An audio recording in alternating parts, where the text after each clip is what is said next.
Question is that we have a semicircular ring and charge is distributed on it uniformly. We have to find the electric field intensity at point O. और ये बीच में line खींच रही है, इसका कोई importance नहीं, importance है ये रिंग पर, आधी रिंग पर चार्ज फैला हुआ है और हमें ओ पॉइंट पर इलेक्ट्रिक फील्ड इंटेंसिटी निकालनी है। तो मान लेते हैं एक छोटी सी जगह पर चार्ज है डी क्यू, वो लगा रहा है फोर्स इस पॉइंट पर, उसका नाम रख दिया डी ई। इसका एक्स कंपोनेंट हो जाएगा डी ई कॉस थीटा। तो electric field intensity x axis में कितनी आ रही है, D E cos theta. D E को हम क्या लिख सकते हैं, वैसे चैप्टर में आप पढ़ते हैं इलेक्ट्रिक इंटेंसिटी का फॉर्मूला होता है के क्यू बाई आर स्क्वायर। तो डी ई है तो के क्यू की जगह डी क्यू लिख देंगे, आर आर मतलब ये रेडियस, रेडियस का नाम ए रख रखा है हमने, तो ये रेडियस है a, k q by r square, r मतलब ए स्क्वायर कॉस थीटा। अभी हम डी क्यू चार्ज की तरह फोर्स निकाल रहे हैं, फिर टोटल निकाल देंगे। अब देखिए वैसे लीनियर चार्ज डेंसिटी का फॉर्मूला होता है चार्ज पर यूनिट लेंथ। तो अगर लेंथ डी एल है तो चार्ज डी क्यू हो जाएगा।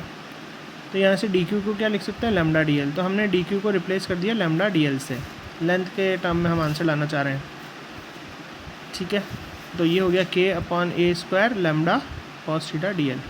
अब यहाँ पर एक प्रॉब्लम ये आ रही है कि ये डी एल तो लेंथ है और ये एंगल थीटा है। तो यहाँ पर ये हमारे को एक प्रॉब्लम चल रहा है कि यहाँ लेंथ का कंपोनेंट है या एंगल का कंपोनेंट है, तो हमको इसको कन्वर्ट करना पड़ेगा। कैसे करेंगे, देखिए जैसे मान लीजिए कि जो चार्ज है, यहाँ पर जो चार्ज है इसके लिए मैं बात कर रहा हूँ, यहाँ पर चार्ज है, इतनी सी जगह पे चार्ज है, इस डी एल जगह पे चार्ज है डी क्यू, और ये डी क्यू चार्ज ये सेंटर से जो एंगल बना रहा है, यहाँ पर ये जो एंगल बना रहा है, यहाँ से हम ऐसे इमेजिनरी मान लेते हैं, यहाँ पे जो एंगल बना रहा है उसका नाम रख देते हैं डी थीटा, अलग से डायग्राम में बना देते हैं। ये रेडियस ए थी। तो ऐसा एक पार्ट आप 11th क्लास में पढ़ते हैं कि थीटा होता है length of arc upon radius. तो डी थीटा को हम लिख सकते हैं length of arc D L upon radius A. तो यहाँ से डी एल को रिप्लेस कर सकते हैं हम ए डी थीटा से। तो डी एल को हमने रिप्लेस कर दिया है, डी थीटा किसके बराबर है, एंगल किसके बराबर है, रेडियन बोलते हैं, length of arc upon radius. तो डी एल किसके बराबर है, ए डी थीटा। तो हमने डी एल को ए डी थीटा लिख दिया। अब यहाँ पर अब हमारे को सारी चीज़ें इजी हो गई हैं, एंगल है, ये भी एंगल है, अब इजीली सारा सॉल्व हो जाएगा। ए से नीचे का ए कट जाएगा, तो यहाँ तक हमारा आ गया। अब ये आया है D E small electric field, total निकालना है। तो अब हम इंटीग्रेशन कर देंगे, ये जो हमारे पास आया है इसका इंटीग्रेशन कर देंगे। इसमें लैम्डा कांस्टेंट है, के कांस्टेंट है, ए कांस्टेंट है, कॉस थीटा का इंटीग्रेशन।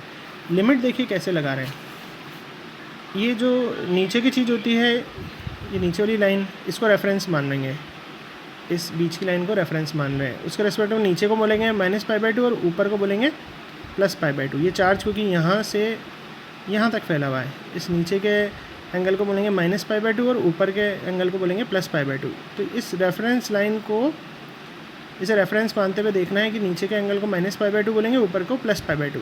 तो यहाँ से यहाँ तक चार्ज है, तो मतलब -π/2 एंगल से +π/2 एंगल के बीच में हमें सारा कैलकुलेशन करनी है। -π/2 से +π/2, कॉस थीटा का इंटीग्रेशन हो जाएगा हमारा साइन थीटा। लिमिट -π/2 से +π/2। इस थीटा की जगह एक बार π/2 रखेंगे, एक बार -π/2 रखेंगे। साइन 90 की वैल्यू 1 हो गई, साइन माइनस थीटा होता है माइनस साइन थीटा, तो माइनस माइनस प्लस हो गया, अरे 1। तो टोटल आंसर हो जाएगा 2 लैम्डा k/a। आप चाहें तो यहाँ पे k की वैल्यू भी रख सकते हैं। k की वैल्यू होती है 1/4πε0। यहाँ पर 2 से 2 कट जाएगा, तो फाइनल आंसर आ जाएगा λ/2πε0 a। तो ये इलेक्ट्रिक इंटेंसिटी एक्स एक्सिस में आ रही है टोटल पूरी रिंग के द्वारा। इस तरह से क्वेश्चन सॉल्व होगा।